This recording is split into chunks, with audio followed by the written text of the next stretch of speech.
Reservation लागू करने का बेस ही डेप्रिविएशन है कि जो सामाजिक शैक्षणिक रूप से पिछड़े हैं उनको समाज की मुख्य धारा में लाना है, इसीलिए रिजर्वेशन दिया जा रहा है। तो हमने उसी सामाजिक शैक्षणिक फॉर्मूले को आगे किया कि ये काम करते हैं। जो आज जाति जनगणना की बात चल रही है उससे निकलेगा कि भाई जाति जनगणना होनी है। चलो जाति जनगणना ना भी हो तो भारत सरकार के पास ये आंकड़े तो हैं कि जितनी भी भारत सरकार की संस्थाएं उसमें SC ST OBC के सिचुएशंस क्या हैं, उनको कितने परसेंटेज में पोजीशंस मिले हैं। शामिल प्रोफेसर, एसोसिएट प्रोफेसर और असिस्टेंट प्रोफेसर की नियुक्तियों में जो रिक्वायर्ड परसेंटेज है हमारे रिजर्वेशन का, आप सब जानते हैं SC के लिए 15%, ST के लिए 7.5% और OBC के लिए 27%। फॉर्मूले को लगाकर आप SC को 7वीं सीट दे रहे हो, OBC को 4थी सीट दे रहे हो, तो उसी फॉर्मूले के तहत मैं तब की बात कर रहा हूं जब EWS रिजर्वेशन नहीं आया। 50% रिजर्वेशन है तो 100 divided by 50, that means second से रोस्टर शुरू होगा, फर्स्ट पोजीशन तो फिर भी खाली था। तो तुमने किस आधार पर UR को दे दिया भाई? एटलीस्ट 50% रिजर्वेशन है, वो 50% दिखाई क्यों नहीं देता सरकारी संस्थानों में? उसकी एक बड़ी वजह ये आज मैं प्रस्तुत करना चाहूँ। जैसे अभी आपने देखा, अभी बहुत चर्चा है, मेंबर ऑफ पार्लियामेंट ने विश्वविद्यालय में प्रोफेसर, एसोसिएट प्रोफेसर और असिस्टेंट प्रोफेसर की नियुक्तियों में जो रिक्वायर्ड परसेंटेज है हमारे रिजर्वेशन का, आप सब जानते हैं SC के लिए 15%, ST के लिए 7.5% और OBC के लिए 27%। ये तो अभी निर्धारित है, ये सरकारों के अंदर ये लागू है। उसके बावजूद भी ये जो एक स्लाइड आप देख रहे होंगे, इसका जरा पीछे से शुरू करिएगा, पहला पे, इसमें इसके नेक्स्ट पे जाइए।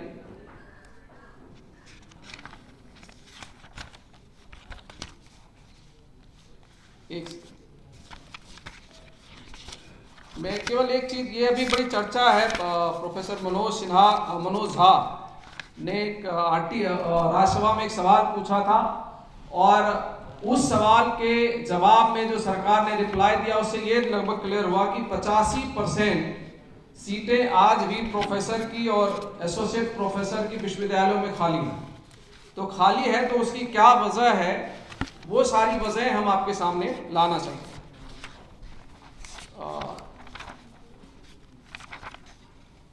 ये जो है नेक्स्ट, इस पे चले, इसके बाद पीछे आइए, नेक्स्ट इसके, हाँ ये देखिए, ये जो स्लाइड है ये हमने जानबूझकर लगाई कि 80% सीटें आज भी प्रोफेसर पोस्ट में खाली हैं, 83% STs की खाली है। तो ये क्यों खाली? और सारी चीजें कानूनी व्यवस्था में लिखने में कोई गलती नहीं है। कानून में आपसे कह दिया गया कि हाँ जी आपको 15% SC को रिजर्वेशन मिला हुआ है, 27% OBC को और 7.5% ST को रिजर्वेशन मिला है।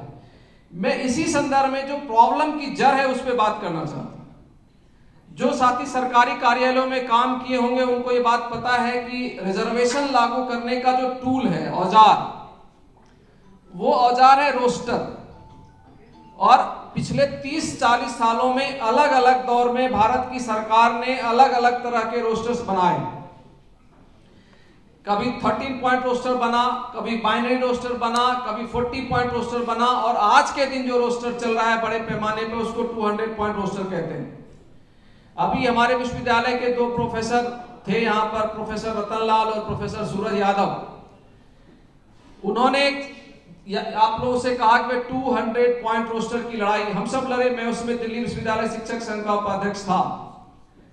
जब मैं लड़ रहा था 200 पॉइंट रोस्टर की लड़ाई तो हमें लग रहा था कि ये one of the finest roster है, और इस रोस्टर से, और वो लड़ाई लड़ी गई है। उस फाइनेस्ट रोस्टर को भी बदलने के लिए भारत की सरकार और न्यायालयों के अंदर जो एक चीजें चली उसके अंदर उसको भी पलटकर 13 पॉइंट करने की कोशिश की गई थी। वो अलग बात है कि बड़े पैमाने पे आपने रिएक्ट किया तो वापस 200 पॉइंट रोस्टर भारत सरकार को पार्लियामेंट के अंदर लाकर पास करना था।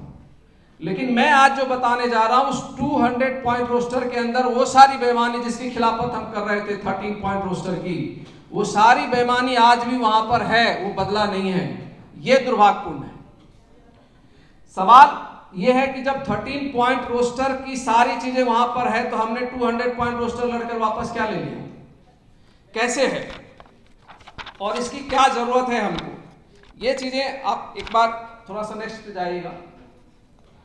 आपको मैंने एक दिखा दिया अभी, ये तो नया आंकड़ा था जो सेंट्रल यूनिवर्सिटी का आया है। ये जो आंकड़े हैं ये आईएम्स के हैं, Indian institute of management. Bharat के अंदर कुछ टॉप की संस्थाएं हैं, उसमें आईआईटी है, आईएम्स है और सेंट्रल यूनिवर्सिटी है जहां पर एजुकेशन दिया जाता है और शिक्षकों की नियुक्ति होती है। हम जो बातें कर रहे हैं उसमें शिक्षकों की नियुक्ति की बातें कर रहे हैं। आपके सामने है कि आज के दिन भी 60% ओबीसी एससी पोस्ट वैकेंट्स है आईएम्स में। और इससे भी खतरनाक, नेक्स्ट पे चले जाइएगा थोड़ा, जरा इस चीज को आप लोग ध्यान से देखिए और आपको मैं आंकड़े दे रहा हूं, इसको आप ध्यान से देखिएगा। ये नागपुर आईएम का डेटा है। नागपुर आईएम के अंदर एससी की कितनी सीटें हैं, कितने प्रोफेसर हैं आज के डेट में? 0%। एसटी की कितने हैं? 0%। ओबीसी की कितनी है? 0%। मतलब 100% प्रोफेसर जो है उस आईएम में पढ़ाने वाला कौन है? वो अपर कास्ट है। ये डेटा है। और उस समय में जब इस देश में अमृत महोत्सव मनाया जा रहा है, हम अमृत मिल रहा है हमें, ये एससी एसटी ओबीसी का अमृत है। ये हम सबको सोचना है कि हमें उस अमृत में हमारी भागीदारी कितनी है। आप अक्रॉस द उठाकर देखो, कोलकाता आईएम हमारी भागीदारी कितनी है? केवल ओबीसी को 3% मिला है, एससी एसटी 0 है। 97% पोजीशन आज भी जनरल के पास है। आप उठाकर देखिए, जब आप शिलोंग में पहुंचते हैं, शिलोंग में आपको 69% क्यों दिख रहा है? क्योंकि शिलोंग में इनको जाने में दिक्कत है, वहां जाना पसंद नहीं करते क्योंकि वो सुदूर क्षेत्र में पड़ता है। तो जब आज के दिन हमारी ये हालत है कि हम अभी भी जो रिक्वायर्ड परसेंट, इसमें कितनी होनी चाहिए थी? कम से कम 50% तो हमारी सीटें होनी चाहिए थी ना। तो आपके प्रोफेसर्स है ही नहीं, उनको लगाया नहीं जाता और उसके 75 बहाने हैं। एनएफएस तो एक नया टूल है, इसके अलावा लेटरल एंट्री एक नया टूल है। ये नए नए औजार हैं जो बनाए जाते हैं। लेकिन इससे भी महत्वपूर्ण चीज है जो भारत सरकार ने जो बेईमानी किया, वहां आते हैं। देखिए इसके नेक्स्ट पे चले जाइए। ये क्योंकि बहुत ज्यादा समय भी नहीं है तो मैं कुछ चीजें छोड़कर आपसे आगे बढ़कर सीधा इससे भी आगे जाइए, इसको छोड़ दीजिए, नेक्स्ट कर दीजिए और भी नेक्स्ट कर दीजिए। ये सारी चीजें लोगों को पता है। अब यहां पर आइए, नहीं इसके पीछे से। सबसे पहली चीज क्या है? फ्रॉड कहां पर हो रहा है? देखिए, जब नियम कानून के अंदर फ्रॉड हो, एक तो होता है इंप्लीमेंटेशन, वो एक अलग मामला है। हम जानते हैं आप जिस तरह के देश में हम लोग रह रहे हैं, इंप्लीमेंटेशन की प्रॉब्लम है। एनएफएस क्या है? इंप्लीमेंटेशन का प्रॉब्लम है कि आपको रिजर्वेशन मिल गया, अब हम देना नहीं चाहते तो हम क्या करेंगे? आपको नोट फाउंड सुटेबल करेंगे। और दुर्भाग्यपूर्ण यह है कि आप अगर वहां पर भी कानून की प्रक्रिया देखेंगे तो जो ये जो नियुक्ति प्रक्रिया होती है, उस नियुक्ति प्रक्रिया में एक एससी एसटी ओबीसी का ऑब्जर्वर बैठता है।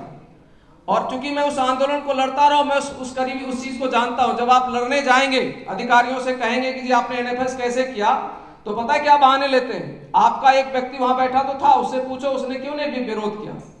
लेकिन सच्चाई क्या है? उसकी हैसियत ही नहीं है विरोध करने की। अगर वो विरोध कर दिया तो अगली बार वो सिलेक्शन कमेटी का पार्ट नहीं होगा, और अगर उससे ज्यादा बढ़ के विरोध कर दिया तो उसकी अगले दिन नौकरी चली जाएगी। बेचारा क्या करेगा? तो ये पॉलिसी प्रॉब्लम है। हम लोग बार बार कह रहे हैं कि आप एक्सटर्नल एक्सपर्ट बुलाओ। अगर मान लीजिए कि मैं दिल्ली यूनिवर्सिटी में पढ़ाता हूं, आप दिल्ली यूनिवर्सिटी के प्रोफेसर की क्या हैसियत है कि वाइस चांसलर के सामने सीना चौड़ा करके कह देगा कि ये एनएफएस में नहीं होने दूंगा? उसकी हैसियत ही नहीं है।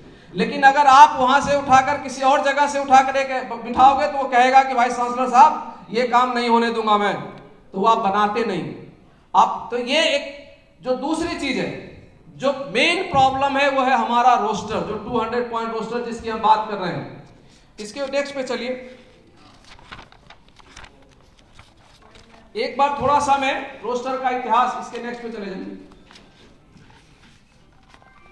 ये जो डीओपीटी का बाइनरी रोस्टर देख रहे हैं, ये 1993 में बना था। और ये क्या है, आप जरा एक चीज को ध्यान से समझें। जब मैं ये कह रहा हूं कि 200 पॉइंट रोस्टर का मतलब क्या होता है, शुरू से लेकर 1 से लेकर 200 तक लिखा हुआ है और उसमें ईयर मार्किंग की गई है, उसको चिन्हित किया गया कि पहला पोस्ट किसको जाएगा, दूसरा पोस्ट किसको जाएगा, तीसरा पोस्ट किसको जाएगा, चौथा पोस्ट किसको जाएगा। यही रोस्टर है ना। 1993 आज जो 200 पॉइंट रोस्टर है उससे बढ़िया रोस्टर था 1993 का जो बना हुआ था, जो बाइनरी रोस्टर। वो क्या कहता था, आज का मैं बताता हूं। आज क्या है, अगर आप रोस्टर देखेंगे 200 पॉइंट का, तो पहली सीट यूआर, दूसरी सीट यूआर, तीसरी सीट यूआर, चौथी सीट जाकर पहला रिजर्वेशन शुरू होता है जो ओबीसी को जाता है, फिर 5वीं यूआर, छठी यूआर और फिर 7वीं एससी, 8वीं ओबीसी। ये जो बाइनरी रोस्टर था जिसको हम लोग भी प्रपोज कर रहे थे शुरू में, बाइनरी रोस्टर क्या कहता था एक सीट रिजर्व, एक सीट अनरिजर्व, एक सीट रिजर्व, एक सीट अनरिजर्व। उसमें क्या है, तब आपका एटलीस्ट कम से कम 50% रिजर्वेशन पूरा हो जाता था, लेकिन उसको बड़ी चालाकी से उस 1993 के रोस्टर को हटा दिया गया और क्या लाया गया, 1997 में लाया गया ये 13 पॉइंट रोस्टर। अभी 200 पॉइंट रोस्टर वहां नहीं आया, पहले वहां पर लाया गया 13 पॉइंट रोस्टर, और 13 का मैं पूरा आंकड़ा आपको दे देता हूं। जरा एक बार नेक्स्ट पे चलिए, क्योंकि तब फिर वापस हम आएंगे, तब लोग समझ पाएंगे। और नेक्स्ट इस पे, इसके एक बार और आगे चलिए, आगे चलिए, जो रोस्टर, हाँ ये देखिए आप, ये है रोस्टर। इसमें क्या आप देख लो, पहली सीट किसको जा रही है, 13 पॉइंट रोस्टर में भी यूआर को जा रही थी, 200 पॉइंट रोस्टर में भी यूआर को जा रही है। सेकंड पॉइंट में देखिए, दूसरी सीट में यूआर को, दोनों में 13 में और 200 में कोई अलग नहीं है ना, लगभग सेम चीजें हैं। तो क्या है, चौथे पोजीशन से जाकर हमारा रिजर्वेशन शुरू होता है। एक बार इसको दिखाई, 13 पॉइंट तक, नेक्स्ट करिए तो, नेक्स्ट करिए तो आपको ये देखना है 7th 8th और फिर 9th 10th 11 तीन सीटें कंटिन्यूटी में किसको जा रही है, यूआर को जा रही है, और 12वीं सीट जाकर फिर आपको एससी को मिलती है, और 13 सीट, मतलब ये अगर आप टोटल करो, इसके पीछे चलिए तो वापस चलिए, पीछे और पीछे और पीछे और वापस पीछे, ये देखिए इसको, नहीं इसके आगे करो, हाँ अब इसको जरा समझिए। और इसको अगर आप लोग समझ लेंगे तो ये जो चोरी हो रही है और हमारा रिजर्वेशन पूरा नहीं क्यों नहीं हो रहा, वो आपको समझ में आ जाएगा। अगर 3 पोस्ट है किसी संस्थान में, केवल 3 पोस्ट है, तो आपको जीवन में रिजर्वेशन नहीं मिलने वाला। कागज में खूब लिखा रहा है 50% रिजर्वेशन है, कभी नहीं मिलना। और ये क्या कहते हैं, जब आपसे ये सवाल करेंगे कि भाई ये 3 पोस्ट में तुमने सारा ऊपर दे रखा है, तो बोलेंगे जी वो चौथी पोस्ट तो आएगी। उनसे पूछिए कि सरकारी नौकरी में एक बार जब एक व्यक्ति नियुक्त होता है कितने साल बैठता है। मान लीजिए कि एक कोई संस्था है जिसमें 3 ही सीट है और आपने 3 नियुक्त कर दिया, उसकी नौकरी कितने साल चलनी है, 35 साल, तो आपको रिजर्वेशन कब मिलेगा, रिटायर करेगा तभी तो मिलेगा ना। मान लीजिए हम आगे बढ़ा लेते हैं, चलो तुमने ईमानदारी से कर दिया, चौथी पोजीशन हमको दे रहे हो, तो हमको चौथी कब मिलेगी, 35 साल बाद। कहां से रिजर्वेशन पूरा होगा। और एक और खेल किया गया जिसके ऊपर हम सबका ध्यान जाना चाहिए, कहते हैं सिंगल कैडर पोजीशन पर रिजर्वेशन नहीं दूंगा। और ज्यादातर सीटें जो डिसीजन मेकिंग बॉडी की जो सीटें हैं, सब क्या है, सिंगल कैडर। एग्जांपल ले लीजिए, कॉलेज का प्रिंसिपल सिंगल कैडर है, जीवन में प्रिंसिपल में रिजर्वेशन नहीं मिलेगा। और हम सब जानते हैं कि एक अकेला प्रिंसिपल 300 प्रोफेसर और 200 नॉन टीचिंग स्टाफ को अपनी उंगली पे नचा सकता है। ये पावर है इस देश में, नियम कानून कितना है हमें पता है। तो आप सोच कर देखो कि जब ये चीजें रहेंगी। इसके नेक्स्ट पे देखिए, 6 पोस्ट में भी आप, एक से रुक जाओ, 6 पॉइंट में कितने हैं, वहां पर भी 83% यूआर को जा रहा है। और 13 पोस्ट तक भी आप जाओगे तब भी आपका 50% रिजर्वेशन नहीं मिलता। 13 पॉइंट तक भी काउंटिंग होगी तो केवल 69% यूआर को सीटें जाएंगी। हमारी कितनी बन रही है, 31%। और रिजर्वेशन हमें कितना मिला हुआ है, 50। तो आप बताओ इस देश में अधिकांश डिपार्टमेंट क्या है, इतनी चालाकी से डिपार्टमेंट्स को तोड़े गए हैं, ये सेक्शन वो सेक्शन वो सेक्शन, कभी 13 को क्रॉस ही नहीं करता। तो इसलिए तो दिखता है कि 80% सीटें खाली है, 85%। आप अक्रॉस द निकाल कर देख लो, किसी भी, चाहे रेलवे हो चाहे दुनिया और भी जितने भारत सरकार की संस्थाएं, उसमें रिजर्वेशन पूरी क्यों नहीं होती, क्योंकि ये रोस्टर फ्रॉड है। आपको इसके, अब चलिए नेक्स्ट पे चलिए, इसके और आगे जाए, छोड़ दीजिए इसको, इससे भी आगे करें और आगे कर लीजिए। ये पाई चार्ट है। अभी ये चीज पे ध्यान से एक चीज सुनिएगा, इसमें चूंकि ईडब्ल्यूएस का मेंशन नहीं है, इसका फॉर्मूला क्या है, एक सेकंड, हाँ ठीक है 10%, वो सॉरी, फॉर्मूला क्या है उसको समझिए। और ये आप और हम यहां चर्चा कर रहे हैं, इतनी आसानी से बदल जाएगा संभव नहीं है। ये सुप्रीम कोर्ट के ऑर्डर के ऊपर इंप्लीमेंटेड है। ये चालाकी वाला रोस्टर जो है वहां से ऑर्डर है उसका। फॉर्मूला क्या है, फॉर्मूला ये है कि जिस कैटेगरी का जितना रिजर्वेशन है उसको 100 से 100 डिवाइडेड, जैसे मान लीजिए 15% एससी का रिजर्वेशन है तो उसको कैसे निकालते हैं, पहली सीट कैसे डिवाइड करके निकालते हैं, 100 डिवाइडेड बाय 15, मतलब 100 को 15 से भाग दे दीजिए, कौन सी पोजीशन बनती है, 7वीं बनती है ना, 15 छक्की 90 और 7वीं, इसलिए आपको क्या है, एससी की पोस्ट कहां जाकर बनती है, 7वीं। सेम कर लीजिए 27% ओबीसी का, आप 100 डिवाइडेड बाय 27 करिएगा, कौन सी सीट बनेगी, चौथी। सेम 15% कर लीजिए, 7.5% कर लीजिए, आप 7.5 को 100 से डिवाइड करके देखिए आपको कहां पर वो 14वीं जाकर पोस्ट बनती है। ये फॉर्मूला इन्होंने बनाया। और सेम फॉर्मूला ईडब्ल्यूएस में लगाया, 10% मतलब 10 की काउंटिंग करोगे, हर 10वीं सीट जो है इन्होंने ईडब्ल्यूएस को दे दी। आप जरा खेल समझिए जो किया गया। SC ST को टुकड़े में दिखाया गया कि तेरा 7.5, एक का 15, एक का 27 और हमारा 50, मतलब हमारा मतलब अनरिजर्व कैटेगरी। तो 50 करके भी अब जरा उनके फॉर्मूले को समझिए। 100 डिवाइडेड बाय 50 होगा तो कौन सी सीट बनेगी? दूसरी। तो पहली तुमने क्यों ली? क्या उस समय कोर्ट का ध्यान नहीं गया? उस समय जो सरकार में बैठे लोग तो उसका ध्यान नहीं गया कि भाई पहली सीट तो खाली रह गई। भाई जिस फॉर्मूले को लगाकर आप SC को 7वीं सीट दे रहे हो, OBC को 4थी सीट दे रहे हो, तो उसी फॉर्मूले के तहत मैं तब की बात कर रहा हूं जब EWS रिजर्वेशन नहीं आया।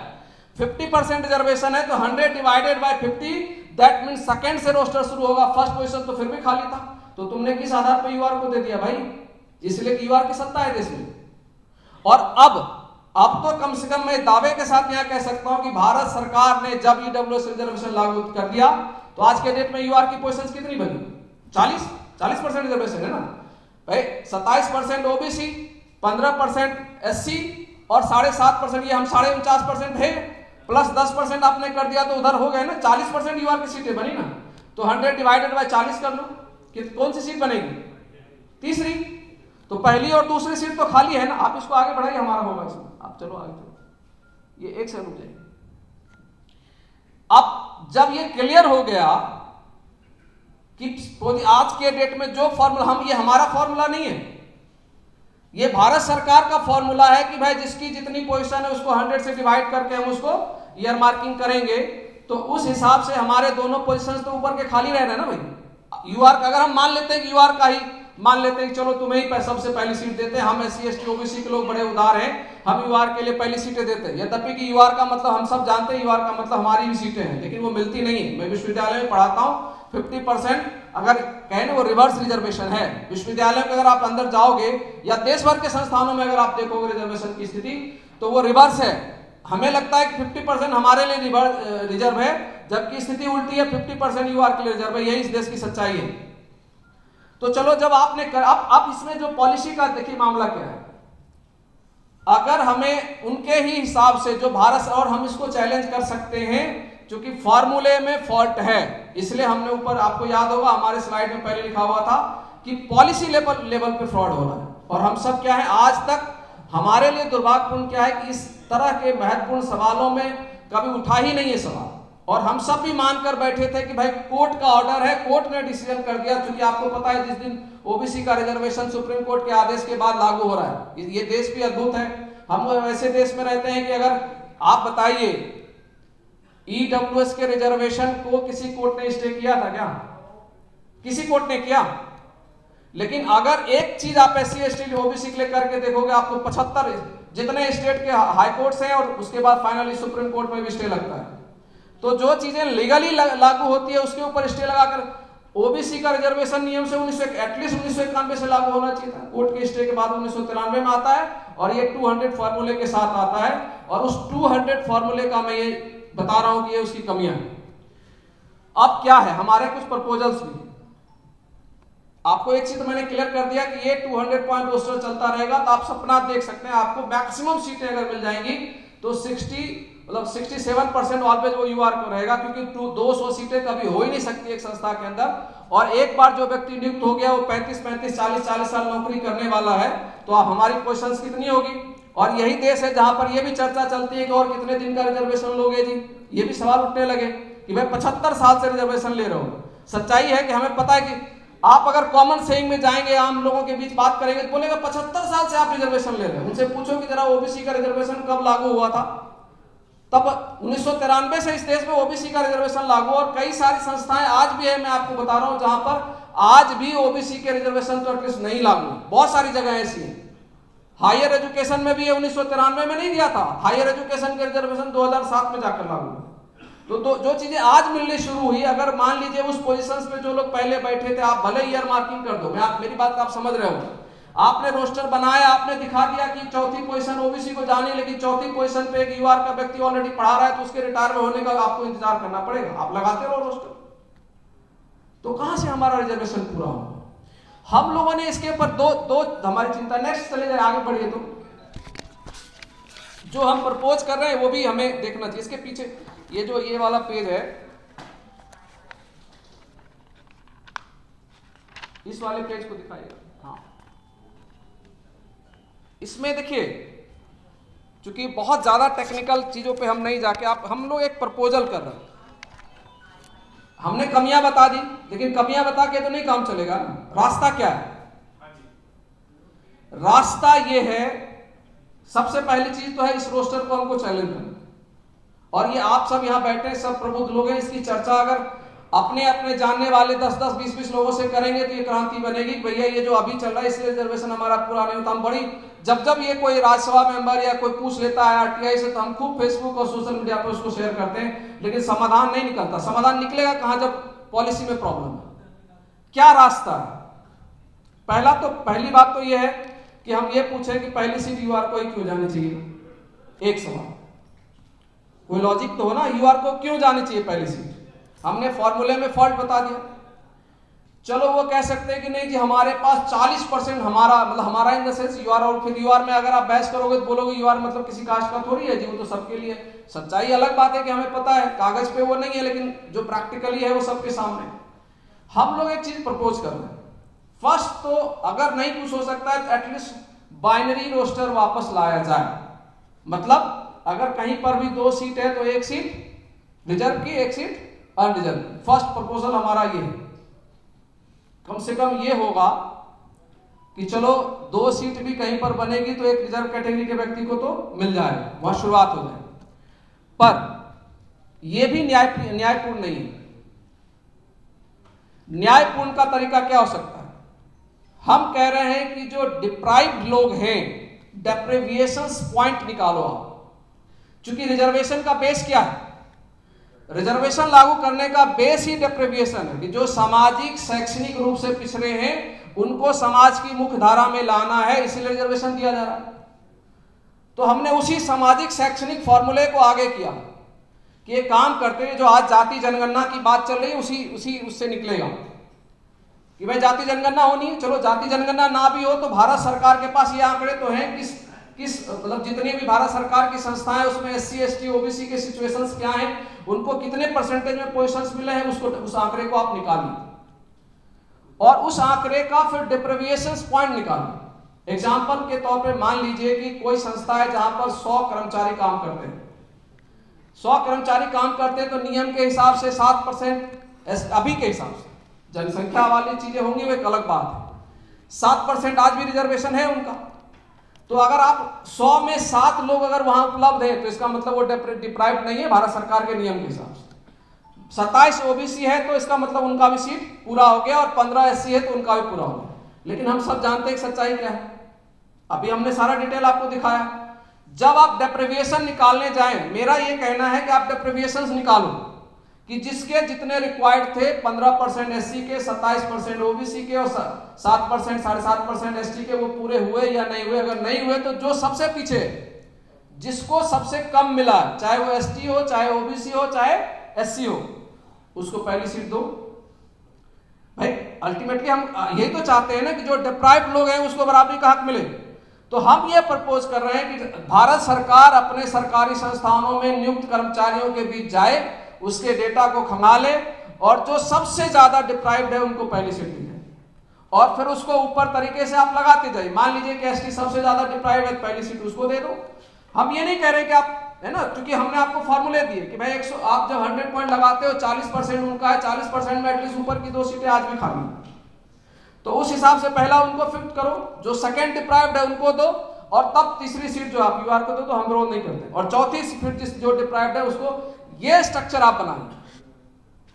जिस दिन ये स्ट्रक्चर बन गया उस दिन से आप, जब ये रिजर्वेशन जब लागू होगा तब जाके आपको जो रिक्वायर्ड परसेंटेज हमारा है, जितने हमें दिया गया है, और उससे एक और महत्वपूर्ण चीज होगी, ये जो सिंगल कैडर का झुंझुना थमाया गया नहीं, सिंगल कैडर उसी दिन गायब हो जाएगा। मैं आपको बता रहा हूं, जैसे ही पहली सीट रिजर्व होगी, एसटी के लिए मान लीजिए रिजर्व हो गई, तो देना पड़ेगा ना, प्रिंसिपल तो एसटी बनाना पड़ेगा। तब देखना यही लोग कहेंगे कोई सिंगल कैडर नहीं होता जी, और हम भी यही चाहते हैं कि आप कह दो कि कोई सिंगल कैडर नहीं होता। क्योंकि अगर ये चीजें नहीं हुई तो आप ये मानकर चलो, आप कितना भी लड़ते रहो, कागज पे कितने भी रिजर्वेशंस लेते रहो, आपके रिजर्वेशंस आपके रिजर्वेशन पूरे नहीं होने। लड़ाई बड़ी है। अभी तो हमारी एक अलग लड़ाई है, जब जाति जनगणना होकर आएगी तो हम सबको पता है कि आबादी क्या निकल कर आनी है। 2-3 राज्यों ने कर दिया, सबके सामने है कि किसकी कितनी आबादी है, और जिनकी आबादी 10% नहीं है वो अपना 10% ले चुके हैं। और इस देश में बड़े हर कोई ये नारा लगा रहा है ना भाई कि जिसकी जितनी संख्या भारी उसकी उतनी हिस्सेदारी, तो वो तो फिर हिस्सेदारी हम मांग लेंगे ना वो नहीं। लेकिन अगर उस हिस्सेदारी के टाइम पर भी अगर आप ये रोस्टर चलाते रहेंगे तो आपको हिस्सेदारी पूरी नहीं होगी। आप कहानियों में, कविताओं में हम गा सकते हैं, नारे लगा सकते हैं, लेकिन नारे लगाकर भी हमारा रिजर्वेशन पूरा नहीं होगा। देखिए मुझे लगता है ये मैं लगभग क्लियर कर चुका हूं। और एक ठेकेदारी में हिस्सेदारी आप प्रेजेंट करें। हाँ, मैं ऐसे ही 2 मिनट उसको पूरा करूँ। एक इम्पॉर्टेंट पॉइंट है ये जो चूंकि पीपीटी का थोड़ा सा वो मुश्किल हो रहा है, मैं उसको भी क्लियर कर देता हूँ बहुत शॉर्ट में। जी एक बार सर मैं ठेकेदारी वाला बोल देता हूँ, फिर आप पूछ लें, मैं उत्तर दूंगा। ये बहुत इंपॉर्टेंट पॉइंट्स क्यों है ठेकेदारी में हिस्सेदारी, इसको मैं जितना मेरे ध्यान में है, मैं अभी होता रोस्ट अगर पीपीटी होता तो ज्यादा आप समझ पाते, लेकिन फिर भी मैं कोशिश करता हूं आपको समझाने। अभी तक क्या है, हमने रिप्रेजेंटेशन की लड़ाई लड़ी। रिप्रेजेंटेशन का हम लोग सामान्य अर्थ ये समझते हैं कि सरकारी नौकरियों में हमारी जो भारत सरकार ने जो हम जिस रिजर्वेशन की हम बात कर रहे थे वो हमारा रिप्रेजेंट हो रहा है। आप अगर मंडल कमीशन की रिपोर्ट उठाकर पढ़ेंगे तो मंडल कमीशन ने सबसे पहली चीज ये लिखी है कि ये जो नौकरियों का मामला है इससे कभी भी इस देश का कल्याण नहीं होना। क्यों? क्योंकि कुल नौकरियां जो है एक समाज के अंदर अगर आप अधिकतम ले जाओगे तो नौकरियां कितनी होने वाली है, कितनी है? 32 लाख केंद्रीय सरकारी कर्मचारी हैं और सारे राज्यों को मिला के 1 करोड़ 20 लाख कर्मचारी। कितने हो गए? लगभग 20 और 32 1.5 करोड़ लोग जो है सरकारी नौकरी में। 140 करोड़ की आबादी में 1.5 करोड़ नौकरी से क्या इंपैक्ट पड़ जाने वाला है? हम लड़ाई इसलिए लड़ते हैं क्योंकि वो भी हमें ईमानदारी से मिलता नहीं, और थोड़ा सा अगर हम अधिकारी पदाधिकारी बन जाते हैं तो हमारा और हमारे आसपास के लोगों का हौसला बढ़ जाता है, इसलिए हम ये रिप्रेजेंटेशन मांग रहे हैं। लेकिन इस समाज को अगर न्यायपूर्ण बनाना है, सबको जो गैर बराबरी का जो इतनी बड़ी खाई आप देखते हैं रोज, अभी भी ऑक्सफोम की एक रिपोर्ट आई है सबने, और कोई नई बात नहीं है कि किस तरीके से 10% लोगों ने सारे संसाधनों पे कब्जा कर रखा है, वो हम सबके सामने। और 10% में भी 2, 4, 5 तो ऐसे हैं जो जिनकी 80% जिनके ऊपर हिस्सेदारी उन्हीं के पास है। मेरा ये प्रपोजल है, और ये हमारा प्रपोजल नहीं है, वी द पीपुल जो प्रपोज कर रहा है। हमने एक आंकड़े लगाए 2023 की जो जीडीपी, भारत की जीडीपी थी वो 300 लाख करोड़ रुपए की थी। ये, और मैं ये नहीं कर रहा हूं, ये आंकड़ा भारत की पीआईबी ने दिया, वो अगर पेपर होता तो आपको मैं दिखा देता। 300 लाख करोड़ रुपया का जीडीपी था 2023 में भारत का। 300 लाख करोड़ में से अगर हम ये मान लें कि चलो जीडीपी का कुछ हिस्सा, मान ली 5% हिस्सा भारत सरकार में और राज्य सरकारों में नौकरी करने वाले लोगों के सैलरी में जाता है, तो कितना बनेगा? वो 15-16 लाख करोड़ रुपया बनेगा। टोटल 15-16 लाख करोड़ में वही भारत सरकार और यूनाइटेड नेशन ये कहती है कि भारत की जीडीपी का लगभग 20 से 22% हिस्सा किसमें जाता है? सरकारी ठेके में। अगर आप उसको 300 से 22% निकालोगे तो कितना बनता है? 68 लाख करोड़ रुपया। तो नौकरी की जगह अगर हम बात करेंगे तो कितना बन रहा है? 15 लाख करोड़, और ठेके की बात करेंगे तो कितना बन रहा है? 68 लाख करोड़। और अभी हम कहां पर लड़ रहे हैं? हम 15 लाख करोड़ की लड़ रहे हैं, हम 68 लाख करोड़ की बात ही नहीं कर रहे। उसमें SC ST OBC की कितनी हिस्सेदारी है, उसमें हमारे समाज के लोग कितनी ठेकेदारी कर रहे हैं, किसी को पता नहीं। लेकिन मैं कुछ आंकड़े आपको देता हूं, और ये मेरा आंकड़ा नहीं है। भारत सरकार ने क्या किया, 2006 में एक कानून बनाया। 2006 में ये जो UPA 1 की सरकार थी उसने एक कानून बनाया। देखिए, जब आप SC ST OBC रिजर्वेशन में इनको बड़ी परेशानी होती है, लेकिन और अन्य तरह के रिजर्वेशन इस देश में खूब है। मल्टीनेशनल कंपनियों के लिए बहुत सारे आरक्षण किए गए। जैसे मान लीजिए भारत सरकार का कोई छोटा जो कंपनी है, उसके कई जगह पर पाबंदियां हैं। अगर कोई मल्टीनेशनल कंपनी भारत में आकर काम करना चाहती है तो उसको भारत सरकार की कुछ कंपनियों के साथ टाई करना पड़ेगा, ऐसे सीधे काम नहीं कर सकती। ये आरक्षण लगता है तब कोई, ये ना इस देश की मीडिया चिल्लाती है ना इस देश के और लोग चिल्लाते हैं। तो उसी भारत सरकार ने नियम बनाया कि मैं जो 68 लाख करोड़ का आंकड़ा दे रहा हूं कि भारत की जीडीपी का जितना हिस्सा ठेकेदारी में जाएगा उसका 20% कम से कम लघु और सूक्ष्म उद्योग वाली कंपनियों को देना पड़ेगा। ये भारत सरकार ने कानून बनाया, ठीक है। और उसमें फिर कहा कि इस 20% में से 4% SC/ST इंडस्ट्रीज को जाएगा और 3% महिलाओं को जाएगा। ये भारत सरकार ने कानून 2006 में बनाया। 2006 में बना हुआ कानून लागू हुआ जाकर 2012 में। पहली चिट्ठी का एग्जीक्यूटिव ऑर्डर्स जाते हैं, कानून बनने के बाद एग्जीक्यूटिव ऑर्डर्स जाते हैं। 2012 में इसको एग्जीक्यूट करने के लिए ऑर्डर जारी किया, ठीक है, लागू कर दिया गया। 2015 के अंदर जब हम जैसे एक्टिविस्टों ने खूब शोर शराबे मचाते हैं, जैसे हर बात पे मचाते हैं, तो जब मचाया गया और भारत सरकार ने चेक किया 2015 में कि ये जो SC/ST के लिए जो 20% था, मतलब आज के दिन अगर हिसाब लगाएं तो 68 लाख करोड़ का 20% और फिर उसका हमारा 4%, और नहीं तो अगर कॉमनली लेंगे तो 68 लाख करोड़ का अगर 27% OBC को मिलता तो आप निकाल लीजिए कितने पैसे होने चाहिए थे। वो कम से कम 17 लाख करोड़ OBC परिवारों को जाना था, और उसी अनुपात में SC और ST का भी आप निकालना। जब भारत सरकार ने 2015 में चेक कराया कि भाई जो कानून हमने 2012 में लागू कर दिया, और हम बात कर रहे हैं 68 लाख करोड़ की, तो 2015 में जब चेक किया गया तो SC/ST इंडस्ट्रीजों के पास जो कुल ठेके गए थे वो मात्र 99 करोड़ के थे, 99 करोड़, 100 करोड़ भी नहीं थे। और ठीके जा रहे हैं कितने, 68 लाख करोड़। मैं 68 करोड़ की बात नहीं कर रहा हूं, मैं 68 लाख करोड़ की कर रहा हूं। फिर भारत सरकार ने क्या किया, एक SC/ST हब बना। वही तो 2015 के बाद भारत सरकार ने एक SC/ST हब बना। SC/ST हब बनाने के बाद अब जो आंकड़े आए हैं 2023 के, कब से, 2015 से लेकर 8 साल बीतने के बाद आज के दिन जाकर कुल जो SC/ST इंडस्ट्रियों को ठेके में पैसे ठेका मिल रहा है कुल मिलाकर कितना है, 1400 करोड़ रुपए, मात्र 1400। अगर आप परसेंट, और OBC का तो डेटा ही नहीं, क्योंकि OBC का रिजर्वेशन वहां लागू नहीं, SC/ST का है और विमेंस का है। अब यहां पर भी सेम सवाल उठते हैं कि आप कानून तो बना देते हो, दिखाने के लिए हो जाता है, वाहवाहियां ले लेते हो, हमारे समाज के लोगों को दिखाते हो देखो आपके लिए हमने ये प्रावधान कर लिया, और उन प्रावधानों के नाम पर खुश होकर हम बहुत सारा वोट भी उनको देकर आ जाते हैं। पर प्रावधान बनाने के बाद खेल किया जाता है, और वो आंकड़े मैंने आपको दिए। क्या खेल होगा आप मुझे बताइए। आप कहोगे कि हमने कानून बना दिया कि 4% रिजर्वेशन आपको मिलेगा, लेकिन जब टेंडर निकलेगा और उसमें कहोगे कि भाई 500 करोड़ का आपके पास कैपिटल होगा तब हम आपको ये ठेका देंगे, आपके पास 10 साल का एक्सपीरियंस होगा इस क्षेत्र में काम करने का तब हम आपको ये ठेका देंगे, तो कहां से लाएंगे हम? हमारी तो पहली पीढ़ी है ना, SC/ST OBC तो पहली पीढ़ी है, वो बेचारा कहां से 10 साल का एक्सपीरियंस ला कर देगा, कहां से 500 करोड़ का कैपिटल ला कर देगा?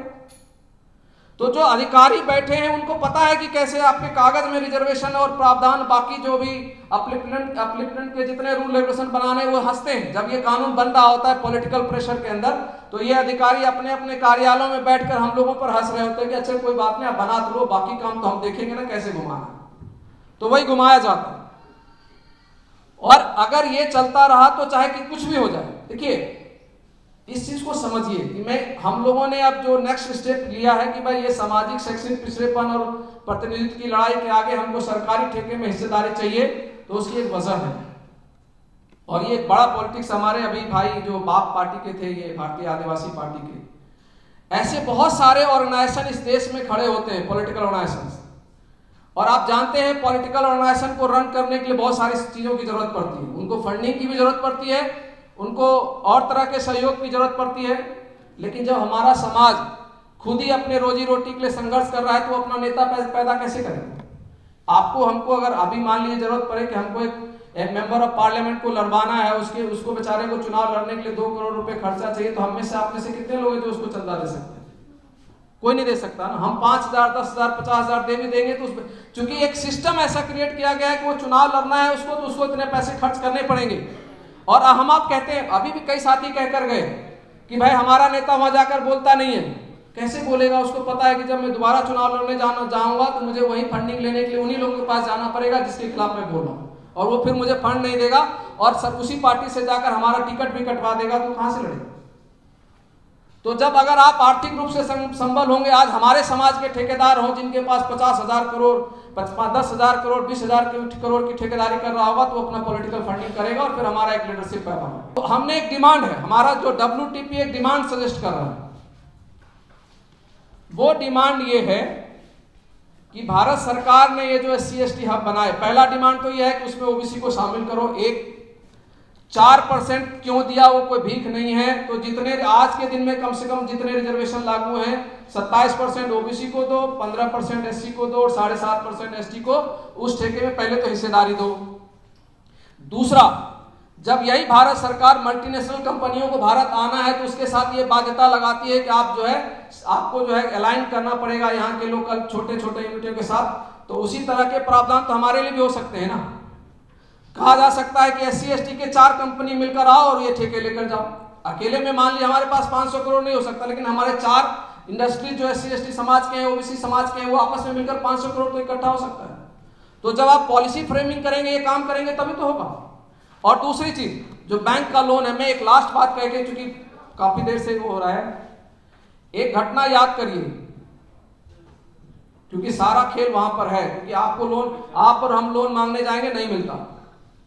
इस देश में एक कंपनी आई थी मोबाइल का, याद है, फ्री में बांट रही थी, जियो, खूब फ्री में बांटा गया ना।